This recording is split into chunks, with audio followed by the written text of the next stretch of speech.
چې الحمدلله الله مونږ کامیاب کړو. کوم مین پرنسپل اکیوز چې پلار او زوی محمد عمر او احسان الله دواړه ارسټ دي. بسم الله الرحمن الرحیم.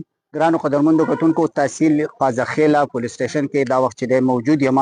تېره هفته چې کومه واقعه په چالیار کې خواځخیل چالیار کې په یو مدرسه کې راغل وه چې په هغې کې 9 کسان چې دي هغه نیوی شوي او 2 کسان چې دي هغه کوم چې مرکزي ملزمانو هغه چې دي تښتېدلي وو.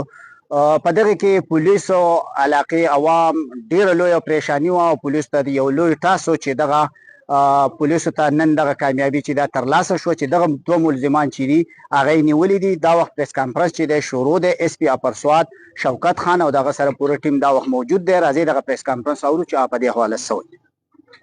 الحمدلله د فرحان چې کوم کیس او کوم چې په سوشل میډیا زیات چلېده ټولې دنیا ته او د ټولې خوځخیلې ته او د ټولو خلکو ته پته ده چې هغه ډېر په بې دردۍ سره په مدرسه کې قتل شوی. نو دا موږ ته یو ډېر غټ ټاسک و زموږ د ار پي او صاحب د طرفه ډي پي او صاحب د طرفه د سوشل میډیا د مشرانو او د خلکو. زه د ټولو نه اول د خصوصا د خوځخیلو خلکو ته بیا د سوات خلکو ته او ټولو مسلمانانو ته مبارکبادي ورکوم او دا خوشخبري ورته وایم چې الحمدلله الله موږ کامیاب کړو. کوم مین پرنسپل اکیوز چې پلار او زوی محمد عمر او احسان الله دواړه ارسټ دي. تفصیلي خبرې چې انشاءالله بیا تفتیش کې څه داسې خبرې دي چې هغه وروسته راځي تفصیلي به افسران بیا خبرې کوي. موږ به کوو تفصیلي پریس کانفرنس به کېږي. په دې کې خو اوس انیشلي موږ ګرفتاري کړل نو دا به انټروګیټ کېږي هر څه به کېږي نو به بیا تاسو سره تفصیلي شیر کوو. بلکل په دغه پہچان دغه خو که چا زه ټولو د سوات خلکو ته ټولو بلکې ټولو خلکو ته دا ریکویسټ کوم چې کله یو داسې خبره کېږي نو بس په هغه شي پسې منډې وال نه کتل پهله خپل وخت کتل پکاري. داسې هېڅ خبره نشته. هغه بلکل په هغه اوریجنل حالات کې دی هغه ګیري دی هغه دغه دی هغسې ارسټ دي. په دغه خبره کې څه صداقت نشته. دا به په سوشل میډیا چلېدلي خلکو به کوي.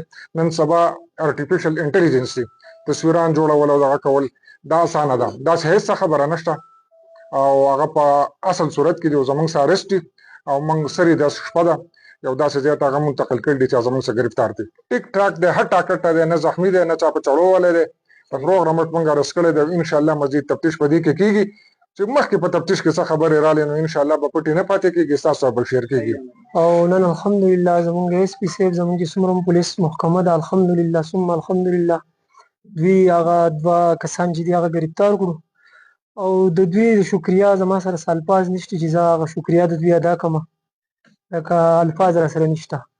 او زموږ اس پي صاحب زموږ آی سی چو صاحب عزیز الرحمن صاحب ښه ایاز صاحب د دې ټولو انتهایي شکرګزار یو او دوی ډېر زیات زموږ سره په دې کې تعاون وکړو. ډېره زیاته منډې وواله او شکریا الفاظ را سره نشته چې دی. نو درد خو د بچي ډېر زیات او بیا داسې قسمه تاسو ته دا ټول حالات پرځه نو شپې خوب زموږ نه و ارام و ځکه چې دوی نه ارسټ شوي او هلته هغه هم راباندې مو نو انتهایي درد تکلیف لکه ګولو باندې به وده کېدو خوب نه و داسې.